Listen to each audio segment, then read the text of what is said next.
Rex here. Today we're going to do some custom firearms finishing. We're going to use some Duracoat this time. And we're going to finish this AK-47 with, it's called NWU. It's the Navy's new digital camouflage pattern. Perfect for hiding between like electrical panels and fire extinguishers if you're ever, you know, on a submarine or something and you need to hide from the bad guys. It'll blend in like a champ. Or other urban environments like shipyards, you know, maybe an aircraft carrier on the deck, you could hide behind radar equipment or something. Really good for that stuff. It also looks pretty cool too. It's got that black, it's got like a matte black, a dark NWU blue, and a light blue, and then kind of a gray color to it. So it's a 4-color scheme. These digital camo patterns are probably one of the most tedious ones to do unless you have purchased one of the template kits, because you got a bunch of little squares. They're like little Tetris pieces, and what the technique here generally is, first of all, you get the weapon completely stripped down to the bone. You get all your parts, you know, cleaned up real thoroughly. That's the most important part when you're doing any kind of painting on any of this metal or plastic. You want to use like a brake parts cleaner or a carb cleaner, some kind of real good degreasing stuff that doesn't leave any kind of residue behind. You can go pick that up at Wally World or wherever you want to go. And make sure you get in all the cracks, get a dental pick, get all the grease off the weapon. You got like one microscopic piece of grease on there or oil, and that stuff will never stick, and you're going to be saying naughty words when you're peeling your templates off and the paint is sticking to the stickers instead of the weapon. So make sure you clean that thing first. After you get it totally cleaned, first thing you're going to do is lay down your base coat color. Now NWU or even ACU camouflage, any of these camo patterns, the way you want to do this is you probably want to lay down the lightest color first for your base coat. The base coat's kind of the foundation of your different colors that you're going to lay on later. So first take the lightest color. In the case of NWU, it's the light blue, and you're going to apply it with the airbrush. You want to mix it up to the proper proportions. You want to add the hardener. Now this is Duracoat, so this stuff you add the paint and then you got to add hardener, and it's in a ratio of I believe it's like 4 tablespoons of the paint to 1 teaspoon of hardener. So keep that proportion correct. So if you cut it in half, cut everything in half, or if you double it all, you know. Keep your proportions right. If you don't do that, you're going to have problems. So make sure you get your paint properly mixed. Sometimes on a hot day, or if it's acting goofy, if it's not feeding through your airbrush, if you're having problems, you can add a little bit of lacquer thinner to it. So to thin it up a little bit, or Duracoat does sell like a thinning agent that you can buy, but like a lacquer thinner seems to work pretty good too. So we'll apply our base coat first, and you just just evenly paint everything. Do it in thin, even coats. And before you add the next coat, you don't want to just pile it on there in a big goop. It'll be one monolithic piece of like plastic that's going to just peel off easily. So if you do it in thin coats, just so you can barely dust it, come back, dust it again, and by the time you get through all your parts, you know, if you dust it lightly, that stuff should be dry by the time you get back to it, so you don't have to stop in between. You just go through all your parts, come back, and keep rotating until you get quite a few coats on there, until you got good solid coloration, like everything's evenly colored. That'll be your base coat. After you get done with your base coat, the next step is you're going to get out your templates or your little stickers.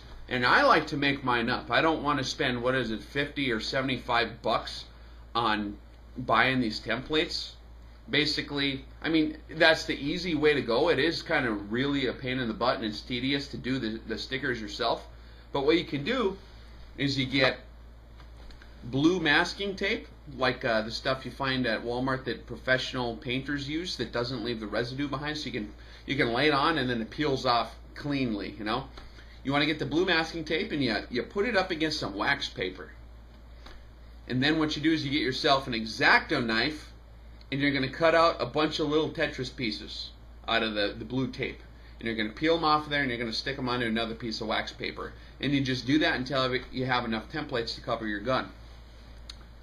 After you get your template made up, or if you bought one, you want to make sure that that base coat is thoroughly dry. You don't want it to be tacky. You want it to be, I'd at least give it a few hours. It probably would be wise to wait like half a day or a day. But, you know, a few hours is usually good enough. If it's warm out or something, it should dry quick. And you want to take those little stickers, and you got to anticipate, okay, where you stick those stickers down is going to be the place where the color you just painted, that's where that's going to be on the final product, because you're going to stick the sticker on, all the different templates and stickers, and you're going to hit it with the next color, the next darker color in line.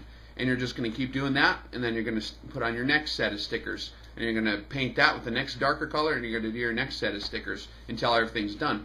So you want to anticipate where you want to see this light color. So take a look at some pictures of the actual camouflage as it's like sewn into the material, and get a basic idea of like the proportions, and then kind of think ahead.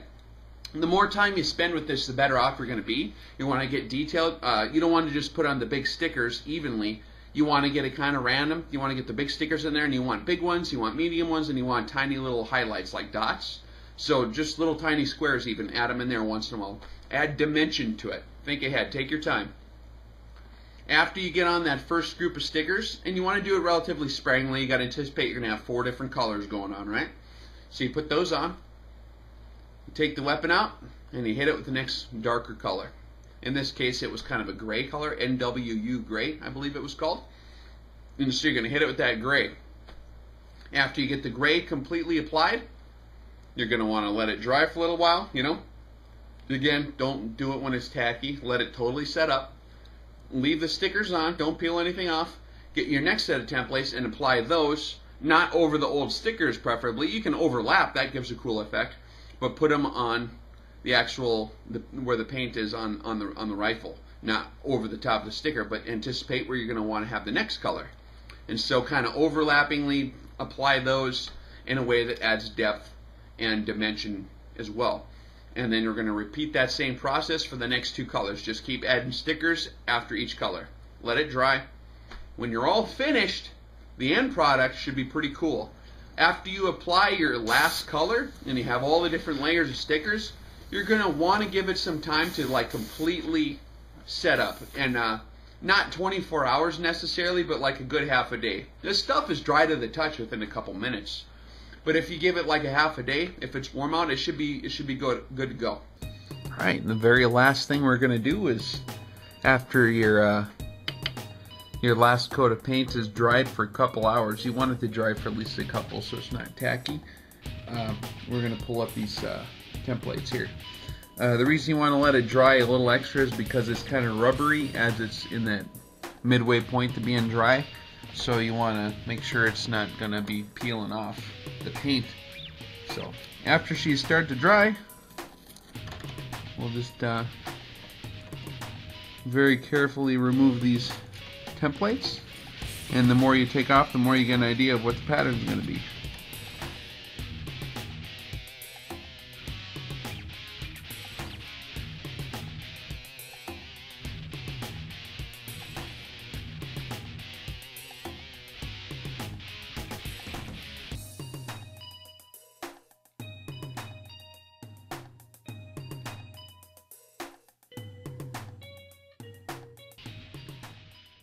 After you have all the stickers off, triple check it to make sure you got all the stickers off, by the way, because they'll hide in there with that digital camouflage. They're camouflaged in there. What you're going to want to do, I would recommend applying, especially on the digital camouflage ones, because you are using actual templates, and you're going to have minor areas of where you have the two different colors. So you're going to have little ridges sometimes.